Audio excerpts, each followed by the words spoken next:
He never forgot her, not because of how she looked, not because of what she said, but because of how he felt in her presence. No seduction, no performance, just one sentence, soft, unexpected. There's something in you that calms the storm. And in that moment, he wasn't being seduced. He was being seen. You see, desire in a mature man doesn't begin in his body. It begins in his identity. When a woman reflects back a version of him he didn't know he was longing to meet. This isn't about tricks. This is psychology, Carl Jung psychology. And once you understand it, you'll never need to chase a man again. Most women believe men are drawn to beauty, to youth, to the right words, the perfect look, the clever smile. But that only works on boys, not men who have walked through fire, not men who've buried dreams, watched love fade, and still kept showing up for life. These men don't crave to be entertained. They crave to be recognized. And here's where it gets deeper. Carl Jung believed every man holds a hidden image of the feminine within, his anima. She isn't based on looks. She's based on resonance, on energy, on how he feels in your presence.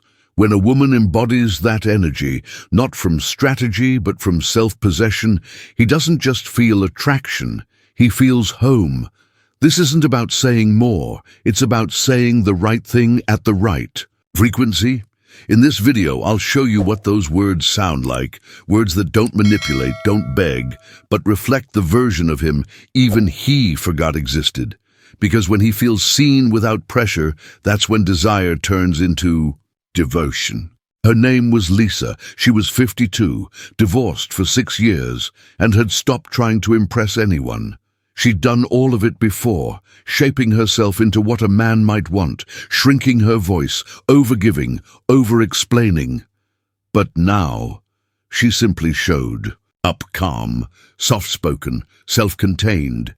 She met James at a local book club, not the kind of place where sparks fly. But something about the way they sat beside each other, quiet, unforced, felt strangely alive. James was 58, a contractor. Widowed, a man who'd carried too much for too long. He didn't flirt. He listened. He didn't try to impress. He simply was. And Lisa, she didn't try to fix that stillness. She met it, held it, matched it. Then came a moment neither of them expected. They were walking to their cars after the meeting, not saying much, when Lisa glanced over and said gently, "There's something in you that makes everything calmer." She didn't say it to get a reaction. She said it because it was true, and James stopped. He didn't respond right away. He just stood there, because in all his years, marriage, grief, responsibility, no one had ever said something like that to him. Not, "You're so strong," not "You're such a good man," but something deeper, a reflection of his energy, not his actions, and that's why he never forgot her. Lisa didn't say much more that night. She smiled, got into her car, and left.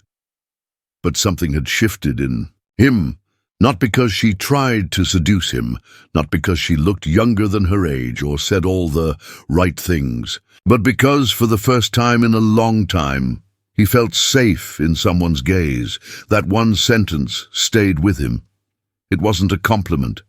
It was a mirror, held gently, reflecting back the best parts of him he didn't even know she could see. Carl Jung described this as the activation of the anima. When a man encounters a feminine presence that speaks to his inner world, not just his outer life, it's not about logic, it's not even about love in the beginning, it's about resonance. That's what Lisa created, through her presence, through a sentence, through the kind of quiet that doesn't demand, but sees. James later told a friend, it wasn't what she said, it was how she said it, like she wasn't trying to get anything from me. And that, more than anything, is what called something alive inside him, desire that wasn't about sex, but about being seen without being needed. That's a rare kind of freedom for a man, and when a woman gives that to him, he'll replay her words in his mind long after she's gone. Because it's not the loudest woman who stays in a man's memory, it's The one who touched something he thought no one would ever notice. Carl Jung once wrote, "Every man carries within him the eternal image of woman." He called it the Anima, a deeply embedded archetype in the male psyche. She's not a specific person. She's not physical. She's a symbol of emotional depth, intuition, vulnerability, creativity, everything his conscious masculinity may have been taught to suppress. And here's what makes this powerful. When a woman speaks, not to the surface of a man, but to his soul, she awakens that image, not because she's perfect, but because she's present. This is where desire begins, not in lust, but in recognition. It's not about seduction, it's about resonance. And that brings us to something simple, but often overlooked, what I call mental nicknames. These are not compliments, they're not ego strokes, they are emotional reflections. For example, "You always stay calm when others panic," or "I feel safe when you're near, even if you don't." Say a word. Do you see the difference? These aren't designed to flatter. They name the essence of a man, not what he does, but who he is underneath the doing. They awaken parts of him that may have never been mirrored back before. And here's where it gets deeper. There's a world of difference between a phrase that comes from emptiness and one that comes from inner fullness. When a woman says, "You're the only man who's ever made me feel safe," because she needs him to prove he cares, it lands differently. It becomes a transaction, a hook, and the man feels it. But when she says, "I feel calm with you," without needing a response, without seeking reassurance, it's a gift, not a request. That's the difference, and men can feel it, not consciously maybe, but somatically, in their nervous system, in their breath. A woman who is whole in herself speaks differently. Her words don't reach for validation. They reflect what already is, in him and in her. Carl Jung believed that the integration of the anima is a turning point in a man's journey toward wholeness. When he begins to recognize and accept the emotional, intuitive, relational aspects of himself, he doesn't just become a better partner, he becomes more complete. And often, it is a woman's presence, her stillness, her depth, her choice of words that acts as the mirror for this transformation. It's not about fixing him. It's not about making him love you. It's about creating a space where he hears, maybe for the first time, "There's more in you than you think, and I see it."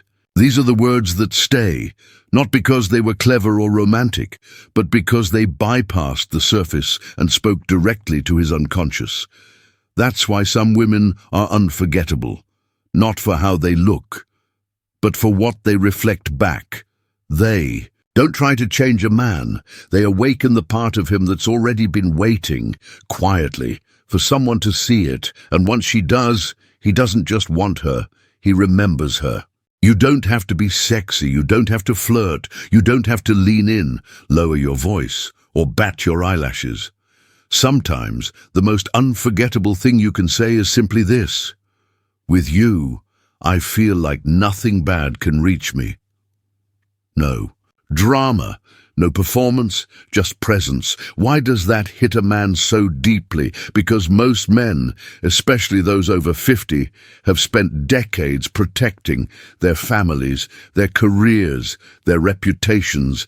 They've carried responsibility like armor, and in the process, they've forgotten what it feels like to be someone's calm, not just their provider. When you say something like that, not from a place of need, but from inner stillness, you speak directly to the protector within him. You reflect not what you want from him, but what you already feel in his presence. That's the difference. See, many women make the same mistake. They compliment a man to get closer to him. They say things like, "You're so amazing," or "You're the only one who makes me feel safe."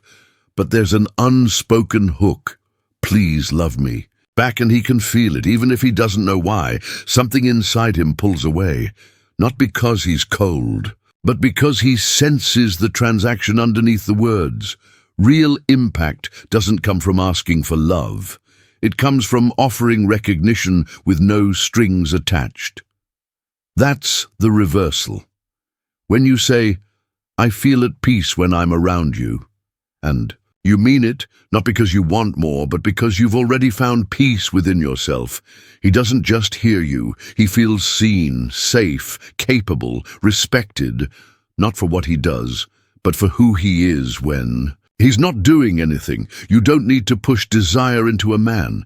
You only need to awaken what's already there, waiting quietly to be validated. And that only happens when you speak from fullness, not to get love, but because you are love. That's how you become unforgettable, not the woman he chased, but the one he still remembers every time he hears silence and misses the way you filled it without saying too much. It was early. The sun had barely touched the kitchen windows. He stood there, half awake, making coffee the same way he had every morning for years, same mug, same movement, same silence. She didn't rush in. She didn't fill the space with questions or compliments. She just watched him, calm, unhurried. Then, almost like a whisper, meant for no one but the moment, she said, "You're one of those who shows up. That matters." He didn't answer. He didn't need to, because something in her words cut through the noise of his entire past. There was no agenda, no "I love you" hanging like a weight, no "what are we" conversation brewing in the background. Just one, a thing, recognition, and in that instant something shifted inside him, not because she wanted him, but because she saw him. Carl Jung once wrote, "The anima acts as a bridge between consciousness and soul." When a woman touches that bridge, not with effort, but with essence, she awakens parts of a man that have been sleeping for decades. She doesn't pull him into desire. She leads him home to himself. That's why those words, "You show up," that matters, hit harder than any declaration of love, because they speak to his character, not just his chemistry, to his consistency, not just his charm. He spent a lifetime being needed, used, or overlooked, and now, without needing to prove himself, without trying to be impressive, he's being seen not as a hero, not as a provider, but as a man, fully human, fully real. And that's where desire evolves, not into fireworks, but into something far more enduring, resonance. She didn't say it to change him. She didn't say it to get closer. She said it because she meant it. And when a woman speaks from that place, from inner alignment, not emotional hunger, her words don't just touch the ears, they land in the psyche. He might not show it. He might not reply with poetry. But deep inside, he tucks those words somewhere private, a place no one else reaches. Because when a man hears, "You matter," even when no one's watching, he doesn't just feel loved, he feels returned to himself, and that's the most magnetic thing in the world. Not beauty, not cleverness, but a woman who sees without needing, loves without asking, and reflects without demanding. That's anima energy. That's the bridge Jung was talking about. And when a man crosses that bridge, he doesn't just desire you, he remembers you long after the coffee cools, long after the moment passes, because desire fades, but being seen stays. Have you ever said something simple, but it stayed in his memory forever? Not because it was dramatic, not because it was planned, but because for a moment it touched something real. Maybe it was a whisper at the end of a long day. Maybe it was a sentence you didn't even think twice about, until years later he repeated it back to you, because that's how men remember. Not through grand gestures, but through quiet moments where they feel seen without effort. So let me ask you, what words made a man remember you? What did you say, not to impress, but because it was true, that lingered long after the conversation ended? Leave it in the comments. Let someone else reading realize they're not alone. They're not crazy for loving deeply, quietly, and with presence. You can also write, "I see you," even if you never said a word. And let that be your offering to him, to yourself, to this community of women who don't need to shout to be unforgettable. Because here's the truth. Desire isn't about being wanted. It's not about being chased. It's not even about being chosen. It's about being seen, truly seen, without makeup, without pretense, without needing to be more than what you already are. And when a man feels that from you, that quiet, grounded, feminine presence, he doesn't just feel attraction, he feels freedom inside desire, love without control, heat without pressure, closeness without fear. That's what makes you unforgettable, not your words, but the energy behind them.